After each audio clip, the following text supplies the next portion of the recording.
Hey everyone, today I'm going to be walking you through the top 3 most important aspects of an employee's new first day. So that way they don't come in day 1 and not show up day 2. Top 3, here we go.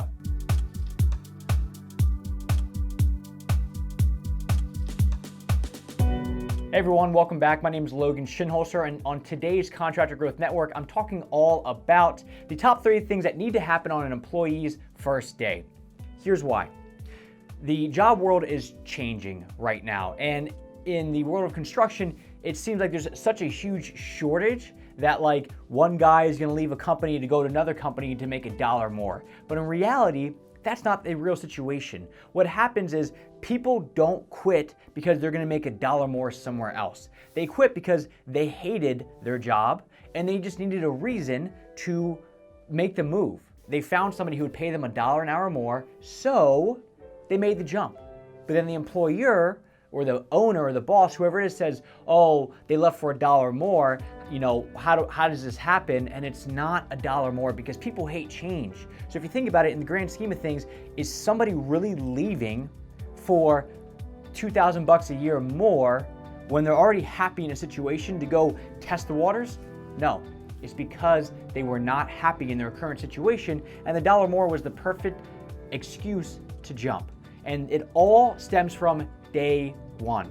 So let me walk you through the top 3 things that I personally do, that I'm a huge proponent of, that will get you off on the right foot to make sure that the employee is set up for success. So either A, they don't leave 6 months down the road for $1 an hour more, or B, they don't leave after day 1 or hour 1, because I've heard of so many stories of that happening. So let's go ahead and jump right into Number 1. Number 1 is going to be the employee and yourself didn't smash that like button on the YouTube channel. So please do me a favor, hit the like button, really helps out the algorithm, and that's going to give you great fortune on the next hire you got. The real number 1 is first impressions, okay? The first impression is huge.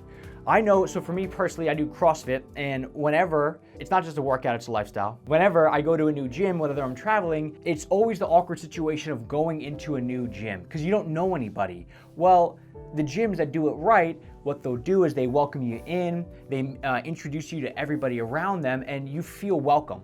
So if I'm there for a week, I want to come back day 2.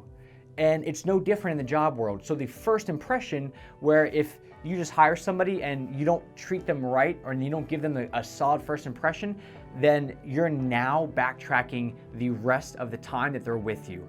Meaning, they had a negative first experience, now you're trying to climb out of the hole with them, and it's a hell of a lot harder to retain somebody when you're starting off down versus starting off on a good note. So first impression is big, and what I mean by that is when they show up, it should be, if it's feasible, all hands on deck. Let them meet everybody, right? If it's a warm environment that somebody's stepping into, it's a lot more likely that they're gonna stay around.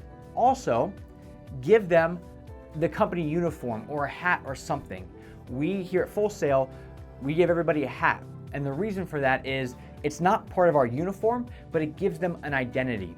What this does is when they get the hat, they now feel like they're a part of the team, which is what everybody really wants deep down. So when somebody shows up, I know it should be, like if it is part of the uniform, that's just part of it. But if you make it a big deal and you give them a brand new shirt, not some ratty one that Jim wore for 3 years before he quit, a brand new nice shirt, nice and folded up, now they feel like when they put that on, they're now in the identity of being part of the team. So the first impression is everything. Make sure it's a nice warm welcome. Everybody is there to say hello, and also give them an article of clothing or something so they feel like they're truly a part of the team and they'll kill for you. Number 2 is gonna be just knock all the paperwork out that day. I used to do it where we would like kind of go in phases of like, all right, and today we're gonna do this paperwork and tomorrow we're gonna do this paperwork. Just from an HR perspective, get it done. It's really 2 parts. One is, first and foremost, cover your ass, CYA. Right? The last thing that you want as a small business is to have to fire somebody after 2 months and they come back with a wrongful termination lawsuit. Because what do you do then? You either spend a bunch of money to make the person go away, money that you don't have, or you end up winning the case, but you spend a bunch of time you don't have. Just CYA, get all the paperwork done on the front end. Also, it doesn't drag it out. right? On the back end of things, it doesn't drag it out. It just knocks it all out in day one. And if you set it up right in the morning and say, hey, look, we're gonna knock all the paperwork out today so we can hit the ground running tomorrow, then it's gonna be a lot easier for that person just to mentally suck it up, get over the hump versus every day having to come in and do little by little. And also, kind of sets the groundwork to let them know that you're not playing around, because when you have them sign all this paperwork, and what I'm talking about here is we do the I-9, we do the W-4, we have them fill out emergency contact information, which thank God I did, because the last girl that joined us, didn't realize she's allergic to everything in the world. So she carries around an EpiPen just in case. And if I didn't have her fill that out, I would never know that there's always an EpiPen right there. So if she eats something wrong or somebody looks at her the wrong way, she's gonna have an allergic reaction. Having them fill that out is big, okay? I also go through the employee handbook. All right, what the employee handbook is good for, again, CYA. And that means that if there's some dispute, something where if somebody's showing up late too much, I can go, all right, let's open up that employee handbook. What does it say about what time you're supposed to show up? And they go, well, 9 o'clock. And then now I have a reason, if I document it, to fire them because they're going against the employee handbook, which they signed. All right, what we use here at Full Sail is I just use ADP. It's like $7 a month to use this stuff, where all you do is you don't have to create your own employee handbook. You go in, they ask you like 8 questions, which are gonna be things like, where's the job location? What are the hours like? What's the uniform like? Things like that, and then just fills the rest out for you.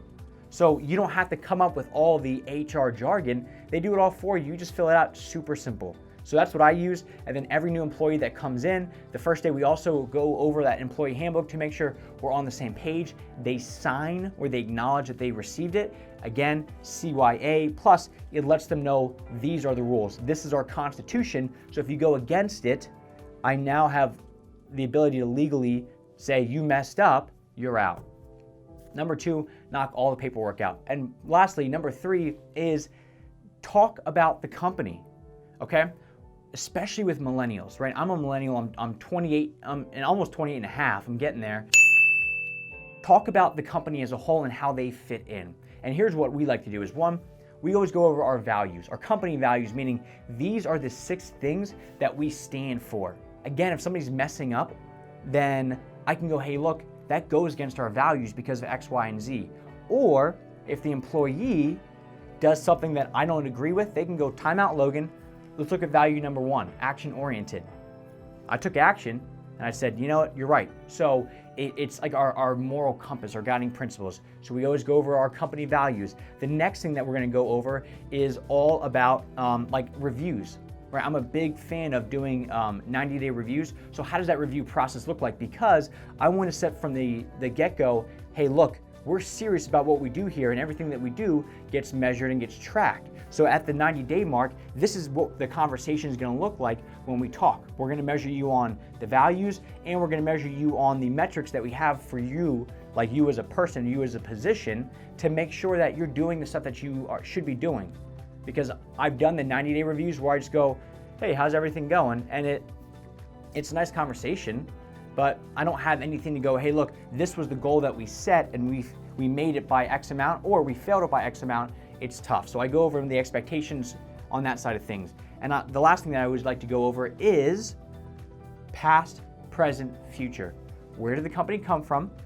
Where is it now? And where is it going? And most importantly, why did we bring you on? So if I can say, this is where we were, and this is what was happening, this is where we are now, and here's where we want to get, and here's how you help us get there. Because again, just like that identity, now this person feels like this company cannot get there without me being there. So now the person has all this pressure on them, good pressure, or at least they understand how they fit in, they feel valued. So past, present, and future, and that's the last aspect of what I like to cover on the first day. So again, just to give a real brief recap, is gonna be number 1, first impressions are big. Have everybody there, meet everybody, and give them some sort of clothing, some sort of identity. I also, little thing, take everybody out to lunch on that first day. I've been in companies where on the first day, you're supposed to feel special, and they go, all right, there's Chipotle down the road. And you feel terrible because you wanna meet everybody. So make that first day special. All right, number 2, get all the paperwork out of the way. I-9, W-4, emergency contact information, any retirement or health benefits stuff, employee handbook, all that stuff. I use ADP, super easy. Number 3, last but not least, is going to be the company as a whole. Past, present, future, how this person fits in, the values, everything that is the lifeblood of your company, get it all out there day one so the person knows A, you're serious about this company, and B, you're serious about them being in this company. Number 4, obviously, smash that like button. Hope that helps, guys. First day is huge, and they talk about, there's like so many studies that say how an employee goes through the first 14 days is their conceived notion of the company. So whatever those first 14 days are like for that employee, that's how they're gonna act for the remainder of the time of them being there. Thank you.